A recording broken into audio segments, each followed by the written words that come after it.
কে? আপনার সময়ের মালিক কে? ইচ্ছা করলে কি এই সময় আপনি যেভাবে ইচ্ছে সেভাবে ব্যবহার করতে পারেন? এই সময়ের মালিক আপনি আল্লাহ, আপনিও আল্লাহর বান্দা। এই সময়ের যথাযথ হক আদায় করা আপনার জন্য ফরজ করা হয়েছে। আল্লাহ রাব্বুল আলামিন সময়ের কসম করেছেন, ওয়াল আসর ইন্নাল ইনসানা লাফি খুসর। আল্লাহ কি বলছে? বান্দা, বহু মানুষ আছে যারা ক্ষতির পথে নিমজ্জিত, ক্ষতিগ্রস্ত। তারা কারা? এ যারা সময়ের গুরুত্ব দেয় না তারা। একজন বড় বিক্রেতা কি বলছে? যে তোমরা তাড়াতাড়ি আমাকে বাঁচাও, আমার পুঁজি শেষ হয়ে যাচ্ছে, আমার পুঁজি শেষ হয়ে যাচ্ছে, তোমরা তাড়াতাড়ি আমাকে বাঁচাও। আমার পুঁজি হলো সময়, আমার পুঁজি হলো কি? আমার এই সময়।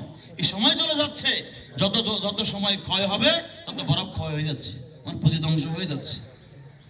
যারা সময়ের ক্ষয় করছেন, আপনারা সবাই আপনাদের আমলের ক্ষয় করছেন। আজকে যদি একজন মানুষের জন্য আমাকে 1 মিনিট লেট করতে হয়, আমি বলবো আপনি আমার 200 মানুষের 200 মিনিট সময় আপনি নষ্ট করেছেন, ঠিক কি না? একজন মানুষের জন্য আমাকে 1 মিনিট লেট করতে হয়, সেই 1 মিনিট মানে আপনি আমার 200 জন মানুষের 200 মিনিট সময় আপনি নষ্ট করেছেন। আমরা আপনাকে খুব বেশি ভালো চোখে দেখছি না, তারপরেও